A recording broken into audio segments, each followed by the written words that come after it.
हाँ देखिए बच्चों, आज हम magnetic effect of current. Electric current की वजह से मैग्नेटिक फील्ड प्रोड्यूस होता है। इस चीज का सबसे पहले पता लगाया था ऑरस्टेड ने। तो क्या एक्सपेरिमेंट करके उसने पता लगाया, उस एक्सपेरिमेंट को देखेंगे हम पहले।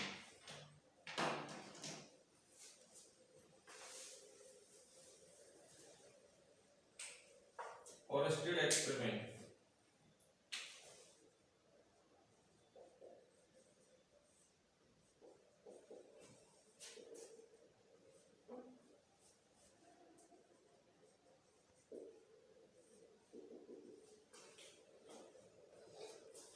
सबसे पहले उसने एक ABC का वायर लिया, इसमें करंट फ्लो करने के लिए बैटरी कनेक्ट करी। करंट को कम ज्यादा करने के लिए, चेंज करने के लिए रेजिस्टिव, करंट को ऑन ऑफ करने के लिए स्विच।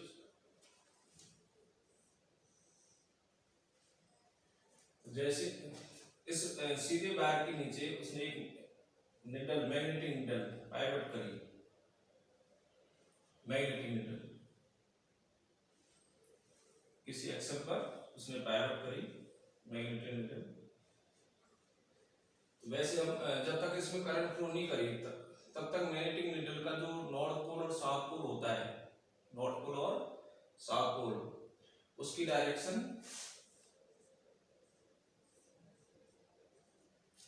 नॉर्थ पोल की नॉर्थ में रहती है, नॉर्थ डायरेक्शन में, और साउथ पोल की साउथ डायरेक्शन में रहती है। इधर ईस्ट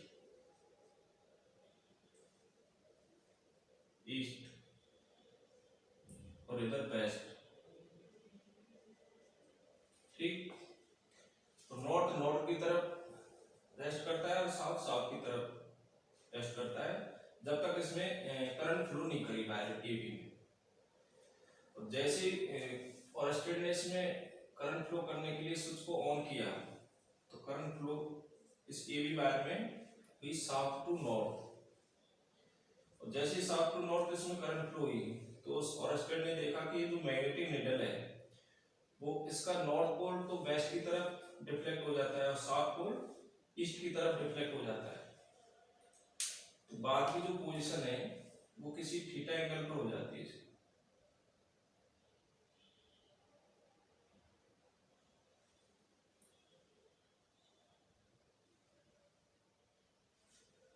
पहली वाली पोजीशन ये थी,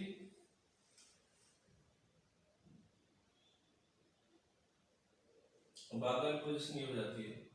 तो किसी थीटा एंगल से ये नॉर्थ पोल वेस्ट की तरफ डिफ्लेक्ट हो जाता है, या नो कह दो साउथ पोल ईस्ट की तरफ डिफ्लेक्ट हो जाता है थीटा एंगल से। ऐसा क्यों हुआ?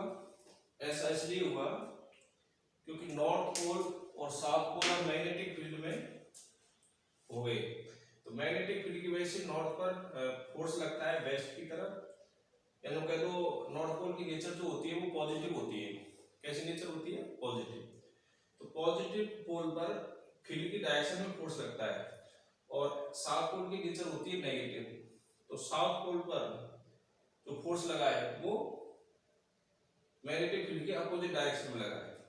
तो पहले फील्ड करंट फ्लो करने से पहले ओनली अर्थ का मैग्नेटिक फील्ड था, हॉरिजॉन्टल मैग्नेटिक फील्ड BH अर्थ का। तो पहले केवल इस BH की वजह से फोर्स लग रहा था, नॉर्थ पर BH की डायरेक्शन में और साउथ पर BH के अपोजिट डायरेक्शन में, इसलिए ये साउथ नॉर्थ डायरेक्शन में रेस्ट कर रही थी मैग्नेटिक निडल। लेकिन जैसे ही हमने करंट फ्लो किया तो इस वायर में, AB वायर में, तो AB वायर में करंट फ्लो के कारण मैग्नेटिक फील्ड प्रोड्यूस हो गया ईस्ट टू वेस्ट। तो फिर उसकी वजह से भी डिफ्लेक्शन होगा। लेकिन यदि B और BH की स्ट्रेंथ, B और BH के मैग्नीट्यूड सेम होते तब तो मैग्नेटिक निडल 45 पर टैपती। लेकिन अब किसका मैग्नीट्यूड ज्यादा है, BH का ज्यादा है या B का ज्यादा है वो पता नहीं है, तो किसी एंगल थीटा पर हम डिफ्लेक्ट मानेंगे 45 हो जाए।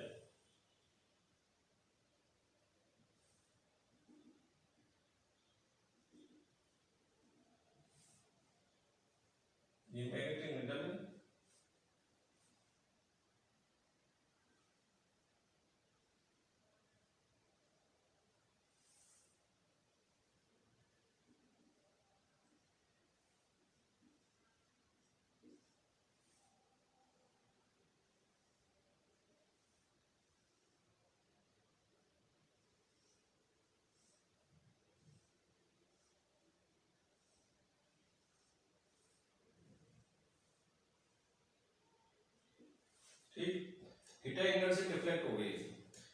इस थीटा एंगल से डिफ्लेक्ट हो गई तब क्या हुआ कि जो टॉर्क है ना BH की वजह से इसको रखना चाहेगा, BH की वजह से जो टॉर्क है उसको घुमा के रखना चाहेगा साउथ टू नॉर्थ, लेकिन B की वजह से जो टॉर्क है वो इसको घुमा के रखना चाहेगा ईस्ट वेस्ट में।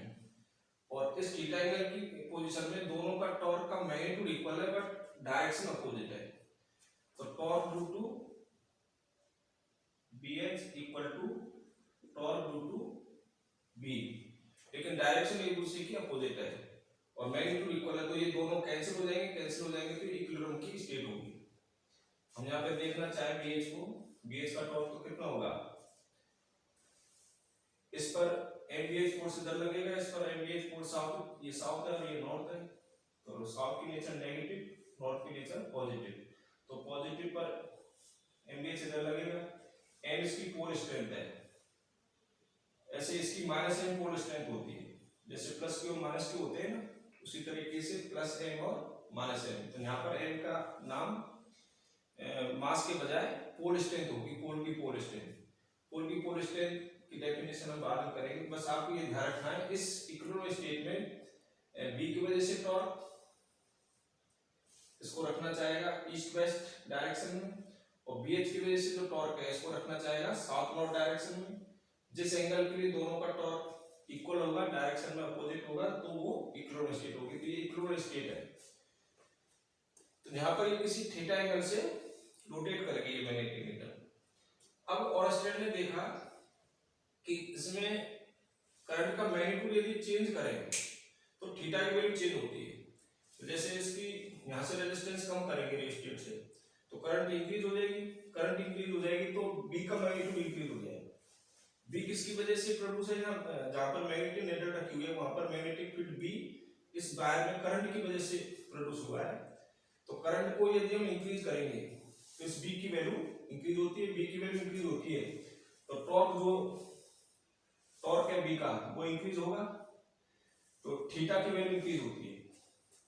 ऐसे ही यदि करंट की वैल्यू रिड्यूस करते हैं इसमें तो B की वैल्यू रिड्यूस होगी, B की वैल्यू रिड्यूस होगी तो थीटा की वैल्यू डिक्रीज होती है।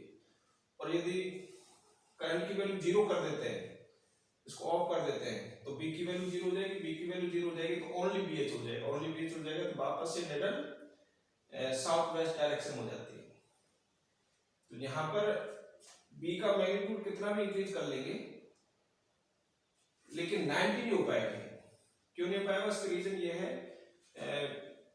ये थीटा 90 तभी हो पाएगा जब BH जीरो हो जाए, लेकिन BH तो जीरो पॉसिबल है नहीं, क्योंकि ये BH तो अर्थ का मैग्नेटिक फील्ड है हॉरिजॉन्टल, तो अर्थ तो हमेशा रहेगी, तो अर्थ का BH जीरो पॉसिबल है नहीं, इसलिए ये थीटा यहाँ पे 90 नहीं होगा।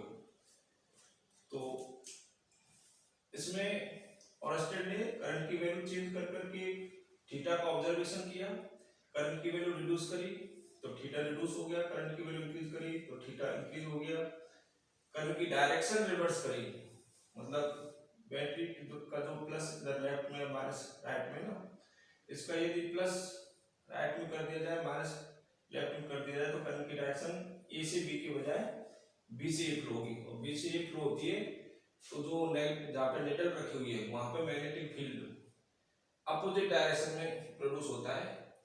मतलब पहले ईस्ट से वेस्ट जो प्रोड्यूस हो रहा था, अब वेस्ट से ईस्ट प्रोड्यूस होता है, तो फिर एन का जो डिफ्लेक्शन है वो वेस्ट के बजाय ईस्ट की तरफ होता है, और एस का डिफ्लेक्शन ईस्ट के बजाय वेस्ट की तरफ होता है। कब, जब करंट की डायरेक्शन इसमें अपोजिट कर देते हैं, तो करंट की डायरेक्शन अपोजिट कर देने पर B की डायरेक्शन भी अपोजिट हो जाती है।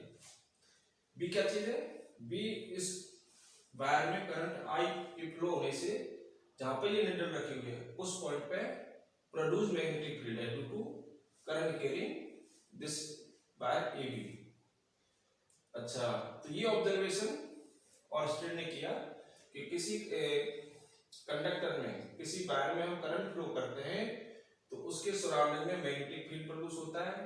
मैग्नेटिक फील्ड का मैग्नीट्यूड करंट के मैग्नीट्यूड पे डिपेंड करता है। करंट का मैग्नीट्यूड यदि हम इंक्रीज करते हैं तो B का मैग्नीट्यूड भी, प्रोड्यूस मैग्नेटिक फील्ड B का मैग्नीट्यूड भी इंक्रीज होता है, करंट का मैग्नीट्यूड डिक्रीज करते हैं तो बी का मैग्नीट्यूड भी डिक्रीज होता है। और क्या देखा उसने, इस पाइवोटेड नीडल को दूर हटाया उसने, करंट की वैल्यू कांस्टेंट रख के दूर हटाया तो उसने देखा कि थीटा की वैल्यू डिक्रीज होती है।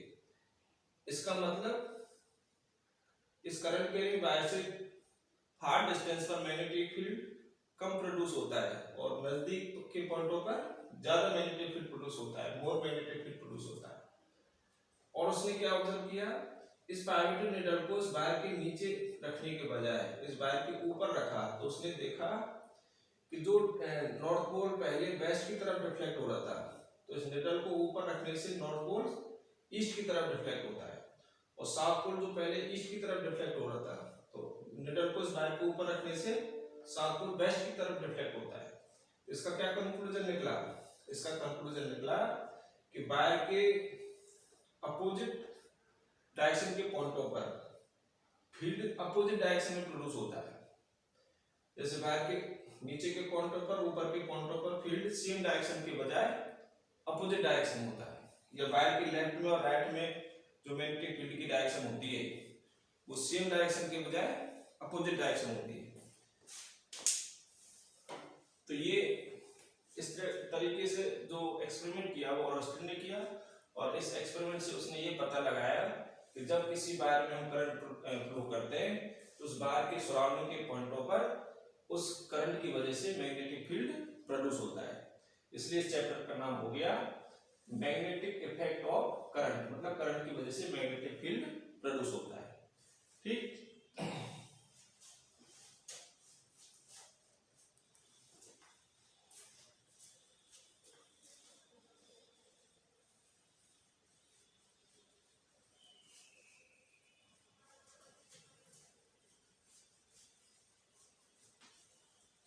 अब कितना मैग्नेटिक फील्ड प्रोड्यूस होता है उसका फॉर्मूला क्या होता है, उसका फॉर्मूला बताया था बायो-सावर्ट ने।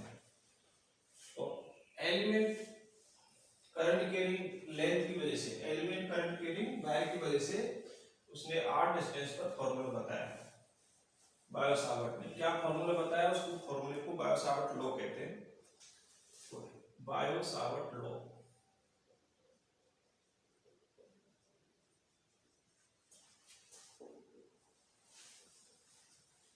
देखिए जैसे कोई वायर है, इसमें करंट है I, कहीं पे कोई एलिमेंट लेंथ ले लेते हैं, जैसे ये dl लेंथ है, ठीक, इसमें भी करंट कितनी जाएगी, I जाएगी। अब इस के मिड पॉइंट से, एलिमेंट के मिड पॉइंट से स्मॉल r डिस्टेंस पर कोई पॉइंट ले लिया मैंने P पॉइंट ले लिया, ठीक है। तो इस पर dl करंट कैरिंग जो ये एलिमेंट है dl, इसमें करंट का मैग्नीट्यूड तो I है, इसकी लेंथ dl है, पॉइंट की डिस्टेंस इससे स्मॉल r है, और इसकी पोजीशन थीटा एंगल पे है। तो बायो-सावर्ट ने बताया था कि P पॉइंट पर जो इस dl की वजह से मैग्नेटिक फील्ड प्रोड्यूस है, वो उस मैग्नेटिक फील्ड का जो मैग्नीट्यूड है, लेंथ स्मॉल है तो स्मॉल ही मैग्नीट्यूड होगा, लेंथ लार्ज है एलिमेंट की तो लार्ज ही मैग्नेटिक फील्ड होगा। तो यहाँ पे स्मॉल लेंथ ले रहे हैं हम dl, तो मैग्नेटिक फील्ड का मैग्नीट्यूड भी स्मॉल होगा। स्मॉल मैग्नेटिक फील्ड को b के बजाय dv से डिनोट करेंगे। जैसे लार्ज मैग्नेटिक फील्ड होता है तब तो b, और स्मॉल मैग्नेटिक फील्ड है तो dv। तो dl लेंथ ले रहे हैं इसलिए dv होगा, लार्ज लेंथ लेते l तो b होगा। तो इस dl की वजह से सपोज करते हैं b पॉइंट पर जो प्रोड्यूस मैग्नेटिक फील्ड है वो dv होगा। क्यों होगा, क्योंकि इस dl में करंट है I। यदि करंट नहीं होती तो मैग्नेटिक फील्ड प्रोड्यूस नहीं होता। तो अभी इसमें करंट कैरिंग एलिमेंट है इसलिए मैग्नेटिक फील्ड प्रोड्यूस होगा। इस dl एलिमेंट की वजह से p पॉइंट पर कितना है, सपोज करते हैं dv है, तो dv की वैल्यू उसने बताई थी कि इस एलिमेंट की लेंथ की प्रोपोर्शनल होती है। किसने बताई, बायो-सावर्ट ने। और क्या बताया कि dv का जो मैग्नीट्यूड है वो इसमें जो करंट फ्लो है उसके मैग्नीट्यूड पर डिपेंड होती है। करंट फ्लो का मैग्नीट्यूड कितना है, यहाँ पर I फ्लो के जाएगा तो I के डायरेक्टली प्रोपोर्शनल होती है। और क्या बताया साइन थीटा के प्रोपोर्शनल होती है। और क्या बताया, ये जो डिस्टेंस है डीएल से पॉइंट पी की स्मॉल आर, तो स्मॉल आर के स्क्वायर के इनवर्स की प्रोपोर्शनल होती है। तो ये चार बातें बायो-सावर्ट ने बताई।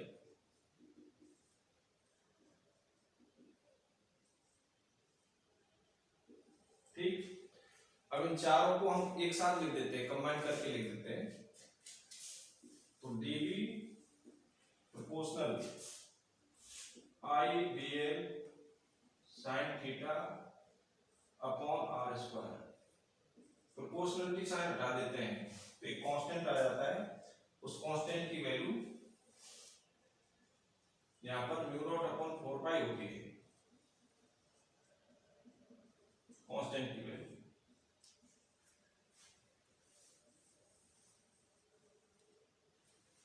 म्यू नॉट अपॉन 4 पाई, तो 4 पाई को तो आप जानते हैं, म्यू नॉट यहां पर क्या है, magnetic permeability of free space या वैक्यूम कह दो। इसकी वैल्यू आपको याद रखनी है 4 पाई इंटू 10 की पावर -7। तो ये कांस्टेंट है यहाँ पे, और वैक्यूम के लिए इस कांस्टेंट की वैल्यू होती है, हम यहाँ पे मीडियम मान के नहीं चल रहे हैं। सपोज करते हैं ये करंट कैरिंग वायर और पॉइंट पी जो है वैक्यूम में रखा हुआ है, तो वैक्यूम के लिए म्यू नॉट की वैल्यू, वैक्यूम के लिए कांस्टेंट म्यू नॉट से शो किया है, कोई मीडियम होता तो म्यू से नोट करते, नॉट को हटा देते। लेकिन अलग अलग मीडियम के लिए इसकी वैल्यू अलग अलग होती है, लेकिन वैक्यूम के लिए तो फिक्स वैल्यू होती है, जो कि आपको याद रखनी है 4 पाई इंटू 10 की पावर -7। एमकेएस सिस्टम में ये यूनिट वैल्यू है एमकेएस में।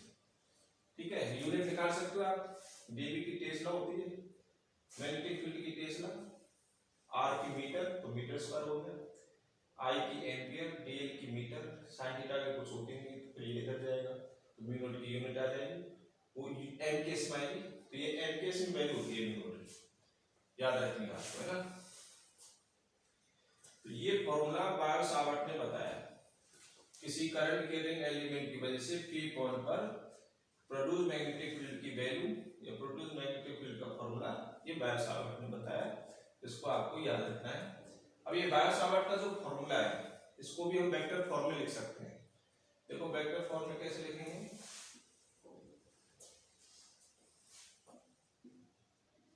dv equal to mu not upon 4 pi I dl, small R से ऊपर नीचे मल्टीप्लाई कर दो, स्मॉल आर से आई dl, स्मॉल आर से मैंने ऊपर भी मल्टीप्लाई कर दिया और नीचे भी मल्टीप्लाई कर दिया, तो dv equal to mu not upon 4 pi I. अच्छा, जैसे A B sine theta N cap है ना, तो मैं एन कैप से मल्टीप्लाई करूंगा, मतलब वेक्टर फॉर्म में लिखना है तो किससे मल्टीप्लाई करेंगे, जिस डायरेक्शन में इसकी मैग्नेटिक फील्ड की डायरेक्शन है उस डायरेक्शन के यूनिट वेक्टर से मल्टीप्लाई कर देंगे। वेक्टर फॉर्म में कन्वर्ट करने के लिए किससे मल्टीप्लाई कर देते हैं, यूनिट वेक्टर से, मतलब कैप से। तो एन कैप से मैंने मल्टीप्लाई कर दिया, तो यहाँ पे डीवी वेक्टर लगा दिया। ठीक है, पहले क्या किया मैंने, पहले स्मॉल आर से ऊपर नीचे मल्टीप्लाई किया, उसके बाद में एन कैप से मल्टीप्लाई कर दिया, तो d v vector equal to mu not upon 4 pi I. अब इसको ऊपर वाले क्या लिखूंगा, d l r sine theta N cap. तो ये कौन से फॉर्मूले से लिखूंगा मैं, आप फॉर्मूले जानते हो, जैसे A B sine theta N cap होता है, तो इसको क्या लिखते हैं, इसको लिखते हैं ए क्रॉस बी, ए क्रॉस बी लिखते हैं इसको, है ना। तो फिर ए की जगह पे डीएल, बी की जगह पे आर साइन थीटा फिर एन कैप, तो इसी के अकॉर्डिंग इसको लिख दूंगा d l cross r vector upon r cube.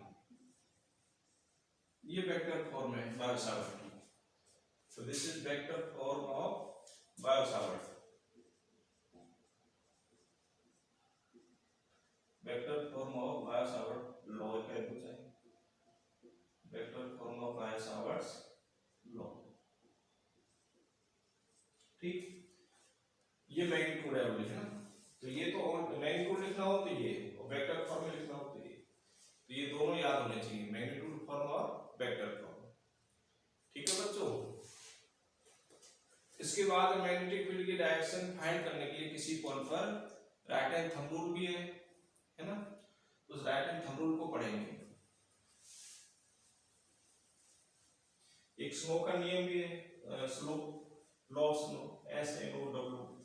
लेकिन स्लो के लॉ को हम न्यूमेरिकल सॉल्व करने में यूज नहीं करते हैं, हम राइट हैंड थंब रूल ही यूज करते हैं। तो राइट हैंड थंब रूल आप देखेंगे यहाँ पे, for finding direction of produced magnetic field.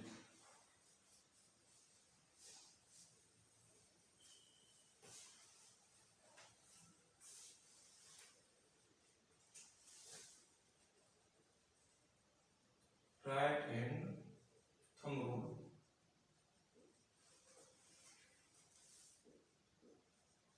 for finding direction of produced magnetic field।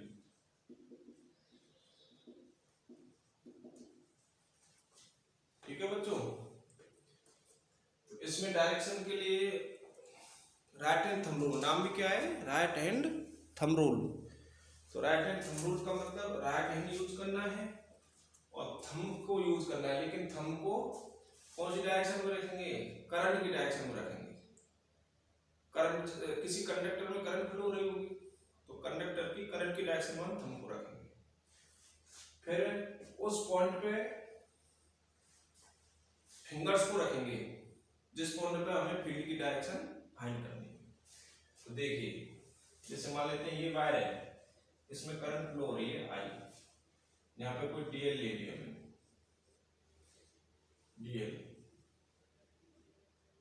इसकी लेंथ DL है, तो इसमें जो करंट फ्लो हो रही है ऐसे जा रही है I की डायरेक्शन ये वाली। तो अब इसकी वजह से मेरे को R डिस्टेंस पर कोई पॉइंट है, उस पॉइंट P पर मेरे को फील्ड की डायरेक्शन देखनी है। तो फील्ड की डायरेक्शन देखनी है तो देखिए, इसमें जो करंट है उसकी पहले तो राइट हैंड को यूज करना है। कौन सा है, राइट हैंड। तो राइट हैंड का जो थंब है उसको इस एलिमेंट में जो करंट है, करंट की डायरेक्शन में रख लिया, फिर फिंगर को P पॉइंट पे हम ले जाएंगे, लेकिन ये दूर का पॉइंट है तो केवल माइंड में सोच लेंगे। तो माइंड में सोचकर P पॉइंट पे हम यदि फिंगर इस तरीके से हम खटखटाते हैं तो खटखटाने की डायरेक्शन कौन सी जा रही है, क्रॉस, मतलब परपेंडिकुलरली इनवर्ट जा रही है, बोर्ड के परपेंडिकुलरली इनवर्ट जा रही है ना। अब फिंगर वहां पे पहुंच नहीं रही है, लेकिन अपन माइंड में सोच लेंगे केवल। लेकिन कब सोचेंगे, पहले थंब को, राइट हैंड के थंब को इसके इस करंट कैरिंग एलिमेंट की करंट की डायरेक्शन में रख के फिर P पॉइंट पर उंगलियों से खटखटाने की सोचेंगे। तो किधर खटखटाया जाएगा, परपेंडिकुलरली इनवर्ट, और परपेंडिकुलरली इनवर्ट डायरेक्शन को क्रॉस से रिप्रेजेंट करते हैं। इस क्रॉस का क्या मतलब है, परपेंडिकुलरली इनवर्ट, बोर्ड के परपेंडिकुलरली इनवर्ट।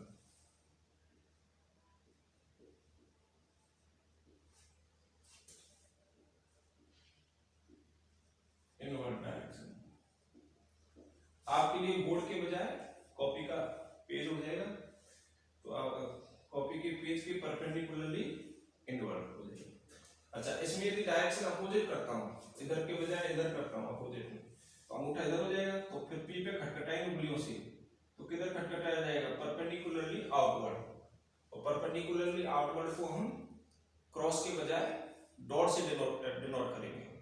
ठीक है, तो इस तरीके से राइट हैंड थंब रूल का यूज करके हम फील्ड की डायरेक्शन फाइंड कर लेते हैं। एक्चुअल में राइट हैंड थंब रूल तो है ही, लेकिन थंब के साथ साथ फिंगर भी है राइट हैंड, और फिंगर से हम इस तरीके से खटखटाने की डायरेक्शन में हम, है ना, मैग्नेटिक फील्ड की डायरेक्शन को फाइंड करते हैं। तो इसका राइट हैंड थंब रूल है।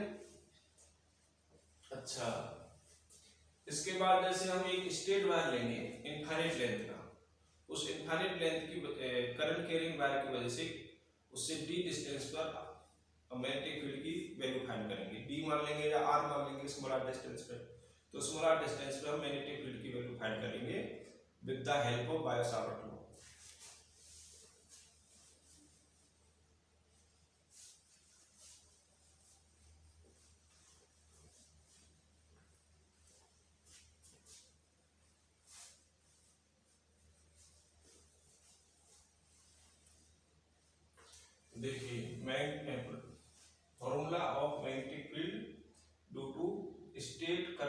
carrying wire, magnetic field formula due to straight current carrying wire.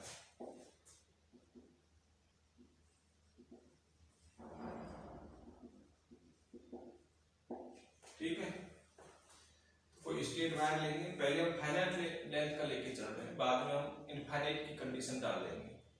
तो कोई फाइनाइट लेंथ का एक स्ट्रेट वायर है, इसमें करंट फ्लो हो रही है, सपोज करते हैं आई।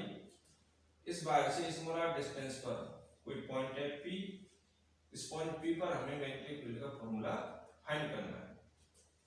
ठीक है, इसके एंड को जोन करें तो ये एंड कुछ एंगल बनाएगा, ये भी एंड कुछ एंगल बनाएगा। पहले कोई हम अपने को कौन सा फॉर्मूला यूज करना है, बायो-सावर्ट का। तो बायो-सावर्ट का जो फॉर्मूला था वो एलिमेंट लेंथ के लिए था, मतलब डीएल लेंथ के लिए था। तो यहाँ पे हम डीएल लेंथ एज्यूम करेंगे वायर के ऊपर। तो जैसे कोई डीएल लेंथ है, ये इस पॉइंट को O मान लेते हैं, O।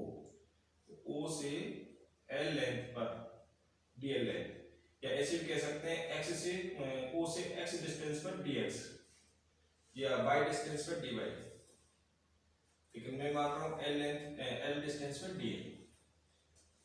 तो dl के सेंटर पॉइंट से इस P को जोन करता हूं, तो ये सपोज करके थीटा एंगल बनता है।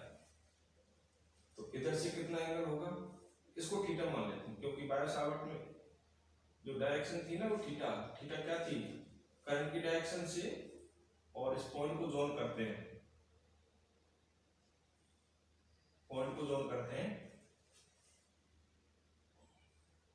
तो ये डिस्टेंस हमारी उस बायो-सावर्ट के लॉ में स्मॉल आर थी, स्मॉल आर। तो इसको डी मान लेते हैं, बाहर से पॉइंट की डिस्टेंस को डी मान लिया जाए। तो करंट कैरिंग एलिमेंट की सेंटर पॉइंट से पी की डिस्टेंस स्मॉल आर थी, थोड़े टाइम में अभी फॉर्मूला लिखा था जस्ट, और ये इस एंगल को हमने थीटा माना था। तो उस फॉर्मूले के अकॉर्डिंग पी पॉइंट पे जो मैग्नेटिक फील्ड था उसको हमने डीबी माना था। तो डीबी का फॉर्मूला अभी क्या था, बायो-सावर्ट के according mu naught upon 4 pi I dl sin theta upon r square, ये था। ठीक है, अब मुझे केवल इस dl की वजह से मैग्नेटिक फील्ड नहीं चाहिए, मुझे यहाँ इस एंड से इस एंड तक जितने भी स्मॉल लेंथ, जितने भी dl लेंथ के एलिमेंट हैं, उन सभी dl लेंथ के एलिमेंट के सभी dl लेंथ के एलिमेंट्स के रिजल्टेंट की वैल्यू चाहिए। P पॉइंट पर सभी dl के रिजल्टेंट के मैग्नेटिक फील्ड की वैल्यू चाहिए। तो सभी का रिजल्टेंट कैसे फाइंड करेंगे, यदि सभी dl के मैग्नेटिक फील्ड की डायरेक्शन सेम डायरेक्शन होगी तो सबका समेशन हो जाएगा। तो यहाँ पे सेम डायरेक्शन में होगी सभी dl, क्यों होगी, देखो यहाँ पे जैसे dl एज्यूम करेंगे तो उसमें करंट की डायरेक्शन इधर है, तो करंट की डायरेक्शन में हमने थंब रखा, तो थंब की डायरेक्शन, और फिर P पे हमने खटखटाने सोची उंगलियों से, तो किधर खटखटाया जाएगा, क्रॉस डायरेक्शन, मतलब परपेंडिकुलरली इनवर्ड। ऐसे कोई दूसरा dl कहीं पे भी एज्यूम कर लो, यहाँ पे एज्यूम कर लो, तो करंट डायरेक्शन उसमें भी सेम है, P पे खटखटाएंगे उंगलियों से तो वो भी परपेंडिकुलर इनवर्ड खटखटाएगा, मतलब क्रॉस। ऐसे इस dl में करंट डायरेक्शन भी ऊपर की तरफ है, तो सब में सेम डायरेक्शन है करंट की, और जब करंट की डायरेक्शन सेम रहेगी तो खटखटाने की डायरेक्शन भी सेम रहेगी, इसका मतलब मैग्नेटिक फील्ड की डायरेक्शन भी सेम रहेगी। तो सभी dl का जो मैग्नेटिक फील्ड है, dl मतलब स्मॉल लेंथ, इसको स्मॉल लेंथ में डिवाइड कर लेते हैं। तो स्मॉल लेंथ की वजह से जो मैग्नेटिक फील्ड होगा वो स्मॉल होगा, और सब में करंट की डायरेक्शन सेम है तो डायरेक्शन सबकी सेम होगी, तो फिर resultant magnetic field, total magnetic field होगा सबका समेशन। बिकॉज करंट की डायरेक्शन सेम, इसलिए सबके मैग्नेटिक फील्ड की डायरेक्शन सेम, और सबके मैग्नेटिक फील्ड की डायरेक्शन सेम, तो रिजल्टेंट मैग्नेटिक फील्ड मतलब टोटल मैग्नेटिक फील्ड सबका समेशन हो जाएगा, तो dv का समेशन। अब समेशन को इंटीग्रेशन भी कह सकते हैं, तो इंटीग्रेशन dv। लेकिन इस इंटीग्रेशन में हमने dl कहां तक एज्यूम किए, इस एंड से इस एंड तक, तो यहाँ पर जो dl होगा उसके थीटा की वैल्यू कितनी होगी, उसके थीटा की वैल्यू सपोज करते हैं थीटा 1 है, कितनी, थीटा 1। तो यहाँ पे जो लास्ट में डीएल होगा उसके थीटा की वैल्यू सपोज करते हैं थीटा 2 है। थीटा कैसे लिखेंगे, करंट की डायरेक्शन और फिर उसको पी को जोन करेंगे, तो करंट डायरेक्शन अपवर्ड, पी को जोन किया तो दोनों के बीच का एंगल थीटा, यहाँ थीटा 1 इस एंड में, और इस दूसरे एंड पे करंट डायरेक्शन अपवर्ड और उसको फिर पी से जोन किया तो करंट की डायरेक्शन और जोन करने वाली डायरेक्शन, दोनों के बीच का एंगल थीटा 2। तो यहाँ पर जो समेशन होगा वो कहां से कहां तक होगा, इस एंड से इस एंड तक, और जब इस एंड से इस एंड तक हुआ तो थीटा की वैल्यू कहां से कहां तक चेंज होगी, थीटा 1 से theta 2। b equal to integration theta 1 से थीटा 2, dv की वैल्यू पुट कर दो आप, dv की वैल्यू कितनी है, mu not upon 4 pi i dl sin theta upon r square. अब इसमें जो कांस्टेंट है उसको बाहर ले लो, कांस्टेंट क्या है, म्यू नॉट 4 पाई कांस्टेंट है, i कांस्टेंट है, सभी एलिमेंट में सेम करंट है और सेम डायरेक्शन में है, कैपिटल आई सभी के लिए कांस्टेंट है, तो कैपिटल आई को बाहर ले लेंगे, v इक्वल टू इंटीग्रेशन से बाहर आ गया म्यू नॉट अपॉन 4 पाई बाहर आ गया, कैपिटल आई बाहर आ गया, तो इंटीग्रेशन थीटा 1 से theta 2 dl sin theta upon r square.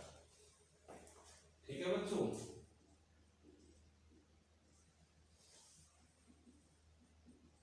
v equal to mu naught i upon 4 pi integration theta 1 से थीटा 2। अब dl और sin थीटा और r स्क्वायर की वैल्यू हम लिखेंगे, sin थीटा का तो इंटीग्रेशन होगा क्योंकि थीटा के रेस्पेक्ट में ना। तो पहले ये देखते हैं कि l में और d में रिलेशन क्या है, तो इधर से ये थीटा है, इधर से हो जाएगा ये 180 माइनस थीटा, कितना हो जाएगा, ये हो जाएगा 180 डिग्री माइनस थीटा, भाई इधर से थीटा है तो इधर से 180 माइनस थीटा। अब एक ट्रायंगल बन गया ये वाला, तो इस ट्रायंगल में मैं tan लगाता हूं, तो tan लगाऊंगा तो परपेंडिकुलर अपॉन बेस, ये तो 90 है, तो 90 के सामने वाली स्मॉल आर हाइपोटेन्यूज हो गई, लेकिन मैं tan का फॉर्मूला लगाना चाह रहा हूं, तो tan से परपेंडिकुलर अपॉन बेस, और यदि कॉट का लगाऊंगा तो बेस अपॉन परपेंडिकुलर, तो कॉट का लगा देते हैं इसमें क्योंकि हमें स्मॉल एल की वैल्यू चाहिए, कॉट का लगाते हैं, तो cot 180 degree minus theta, cot 180 degree minus theta equal to base upon perpendicular.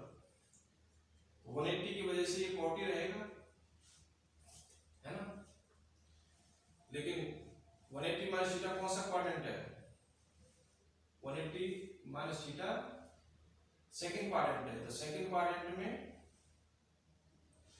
Cot कैसा होता है, नेगेटिव, तो माइनस का कॉट थीटा आ जाएगा, और बेस कितना है स्मॉल एल और परपेंडिकुलर कितना है डी, तो स्मॉल एल अपॉन डी, तो स्मॉल एल की वैल्यू कितनी आ जाएगी, ये डी इधर चला जाएगा तो डी कॉट थीटा हो जाएगा, ये आ गया स्मॉल एल इक्वल टू। लेकिन मेरे को स्मॉल एल के बजाय किसकी चाहिए, डीएल की चाहिए, डीएल मतलब अभी इसका डिफरेंशिएशन करना पड़ेगा, तो उससे डीएल बन जाएगा एल के बजाय, तो डिफरेंशिएशन करते हैं विद रेस्पेक्ट टू थीटा, तो विद रेस्पेक्ट टू थीटा हम डिफरेंशिएशन कर देते हैं, तो d upon d theta of l is equal to minus d, तो cot थीटा का डिफरेंशिएशन थीटा के रेस्पेक्ट में क्या होता है, माइनस cosec स्क्वायर थीटा होता है, तो अब ये dl बन चुका है ना, तो dl अपॉन d थीटा, यहाँ पर माइनस माइनस प्लस हो जाएगा, तो d cos square cosec square theta हो गया, d थीटा को राइट हैंड साइड में ले जाएंगे, तो dl क्या आ गया, d cosec square theta, d theta बदल लेगी, ये हो गया, ठीक है बच्चों, तो ये dl की वैल्यू आ गई, इसको आप इक्वेशन, तो इसको इक्वेशन डाल देते हैं,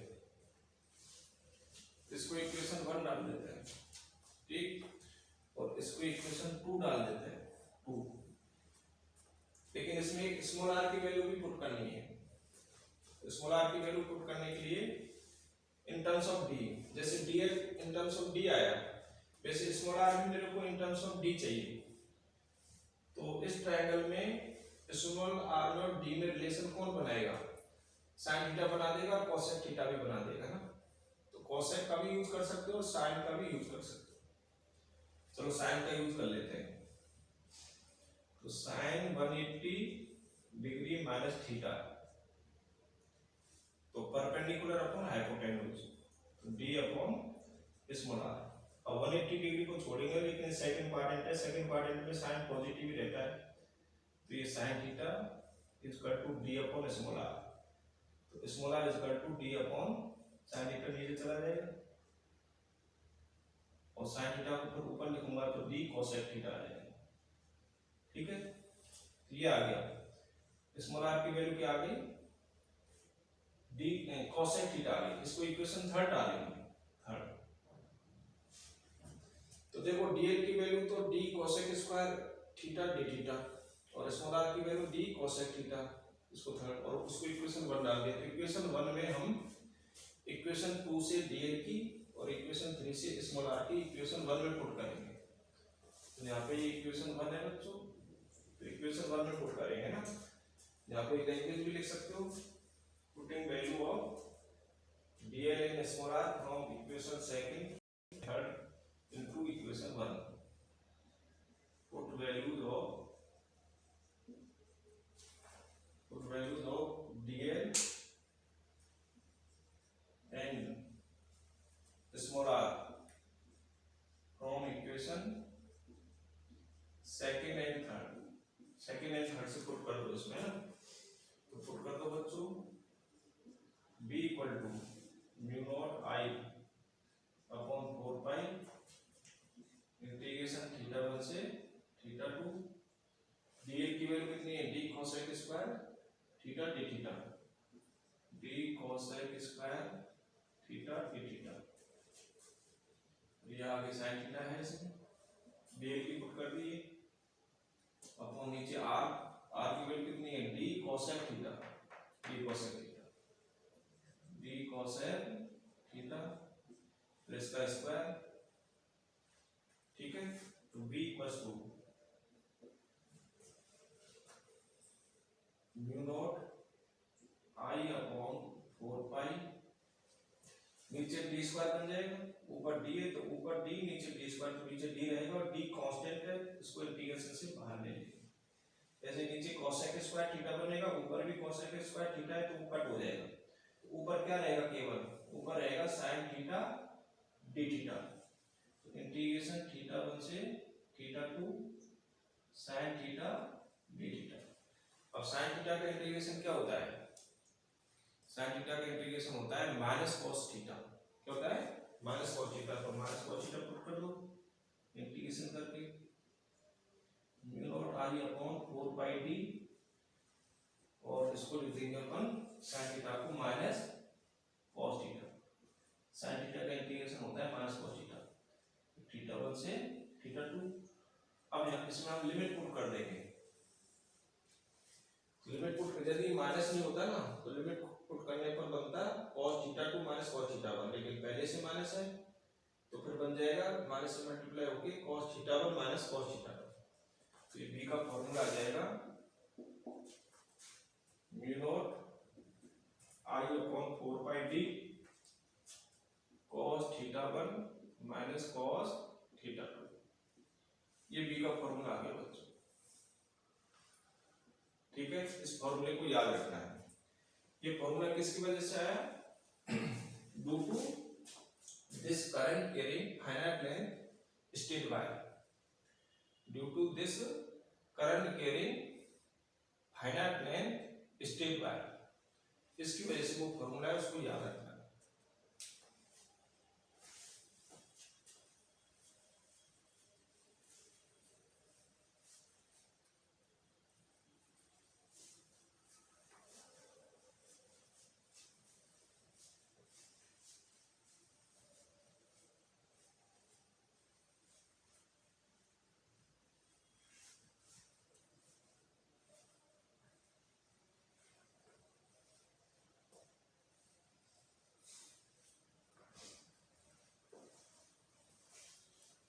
देखिए इस फॉर्मूले को हम ये एंगल यहाँ पर एज्यूम कर लेते हैं, जैसे यहाँ θ2 एज्यूम किया तो यहाँ पे φ2 एज्यूम कर लेते हैं इसको, ऐसे ये θ1 एज्यूम किया तो इसको φ1 एज्यूम कर लेते हैं। तो उस θ1 θ2 फॉर्मूले को φ1 और φ2 टर्म्स में भी चेंज कर सकते हैं। देखो कैसे चेंज करेंगे,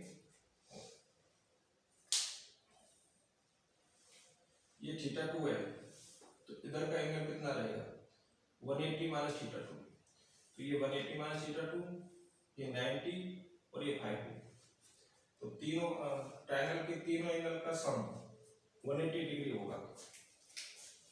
तो 180 डिग्री माइनस θ2, ये तो ये वाला एंगल आ गया, और ये कितना है 90 प्लस 90 और ये φ2। अब तीनों एंगलों का सम ट्रायंगल के लिए कितना होता है 180, तो 180 से 180 कट हो जाएगा, तो माइनस θ2 को उधर ले जाएंगे, 90 डिग्री प्लस φ2 इक्वल टू θ2, तो θ2 की वैल्यू क्या आ गई, θ2 इक्वल टू आ गया 90 डिग्री प्लस φ2। ऐसे θ1 की वैल्यू निकालेंगे, नीचे के ट्रायंगल में देखो इसमें ये तो 90 है, तो 90 प्लस φ1 प्लस θ1 इक्वल टू तीनों का सम ट्रायंगल के लिए कितना होता है 180, तो अगेन 90 प्लस φ1 प्लस θ1, इन तीनों का सम कितना 180, तो φ1 plus θ1 equal to 180 minus 90, φ1 plus θ1 180 minus 90 कितना 90, तो θ1 की वैल्यू कितनी हो जाएगी, φ1 उधर जाएगा 90 माइनस φ1, ये θ1 की वैल्यू आ गई। तो ये θ1 और θ2 की वैल्यू उस फॉर्मूले में पुट करो, तो फिर b का फॉर्मूला जो वो है वो क्या बनेगा, b equal to mu naught I upon 4πd, इस फॉर्मूले में पुट कीजिए, θ1 की वैल्यू कितनी बोलो cos θ1 में θ1 की वैल्यू 90 माइनस φ1, तो cos θ1 की वैल्यू 90 डिग्री माइनस φ1, फिर माइनस cos θ2 की वैल्यू 90 प्लस φ2, 90 डिग्री प्लस φ2, ये हो गया ना। b equals to mu naught I upon 4πd 90 minus φ1, तो 90 की वजह से ये cos किस में बदल जाएगा sin में, और ये फर्स्ट क्वाड्रेंट में सभी पॉजिटिव होते हैं। ऐसे 90 की वजह से cos किस में बदल जाएगा sin में, लेकिन ये सेकंड क्वाड्रेंट में cos कैसा होता है नेगेटिव, तो नेगेटिव पहले से तो नेगेटिव पॉजिटिव बन जाएगा, तो sin φ2। तो ये फॉर्मूला आ गया b का इन टर्म्स ऑफ φ1 एंड φ2। तो पहले ये जो फॉर्मूला था वो θ1 और θ2 की टर्म में था, θ1 θ2 कहां पे इस डायग्राम में, ये θ1 है और ये θ2 है, और ये जो फॉर्मूला है वो φ1 और φ2 की टर्म में, φ1 φ2 इस डायग्राम में कहां पे है, ये वाला एंड इस पॉइंट पे ये φ1 एंगल बनाता है, ये वाला एंड इस पॉइंट पे φ2 एंगल बनाता है, तो ये φ1 φ2 ये वाला एंगल, ठीक है। इसको याद रखना है, ये याद रखोगे तो क्वेश्चंस में ये ज्यादा हम अप्लाई करेंगे, इजी अप्लाई करना ये है क्वेश्चंस में न्यूमेरिकल्स। अच्छा, अब यहाँ पे कंडीशन डाल देते हैं कि यदि ये जो वायर है वो फाइनाइट लेंथ के बजाय इनफाइनाइट लेंथ का है, दोनों तरफ से, इधर से भी ये इनफाइनाइट पर, इधर से भी ये वाला है इनफाइनाइट पर, तो जब इसको इस एंड को हम दूर ले जाएंगे इनफाइनाइट पे, तो ये φ2 इंक्रीज होता चला जाएगा, जैसे जैसे दूर ले जाएंगे तो φ2 इंक्रीज होगा। यदि ये इनफाइनाइट पर चला जाता है तो φ2 इंक्रीज होकर 90 हो जाएगा। इसी तरीके से इस वाले एंड को हम यदि दूर ले जाते हैं तो ये φ1 भी इंक्रीज होगा, जैसे जैसे ये दूर जाएगा तो φ1 इंक्रीज होगा, और यदि ये वाला एंड इनफाइनाइट पर चला जाता है नीचे तो ये कितना हो जाएगा φ1 90, तो फॉर इनफाइनाइट लेंथ वायर के लिए φ1 भी 90 हो जाएगा और φ2 भी 90 हो जाएगा। For infinite length of wire value 90 हो जाएगी एंड फाई 2 की वैल्यू भी 90 हो जाएगी। तो 99 इसमें पुट कर दो तो b equal to mu naught I upon 4 pi d sin 90 degree plus ये 90 पुट कर दिया, इसको भी 90 पुट कर दिया। तो sin 90 डिग्री कितना होता है 1, ये भी sin 90 डिग्री कितना 1, तो 1 प्लस 1 कितना हो जाएगा 2। तो फिर b की वैल्यू कितनी आ जाएगी, b हो जाएगा mu naught I upon 4 pi d, ये 1 प्लस 1 कितना 2 और 2 से 4 2 टाइम्स कट हो जाएगा, mu naught I upon 2 pi d। ठीक है बच्चों, तो ये b की वैल्यू है। तो ये b का formula due to infinite length by state infinite length by state. तो ये फॉर्मूला निकल के आया mu naught I upon 2 pi d, इसको याद रखना है। ठीक है, और डायरेक्शन कौन सी, डायरेक्शन तो थंब डायरेक्शन किस में रखना है, थंब की करंट में, और खटखटाना पेपर उंगलियों से, तो जिस डायरेक्शन में खटखटाया जाएगा, कौन सी डायरेक्शन में खटखटाया जाएगा, साउंड करंट की डायरेक्शन के लिए डाउनवर्ड, तो परपेंडिकुलरली इनवर्ड मतलब क्रॉस, परपेंडिकुलरली इनवर्ड डायरेक्शन को क्रॉस से डिनोट करते हैं और perpendicularly outward direction co dot से डिनोट करते हैं।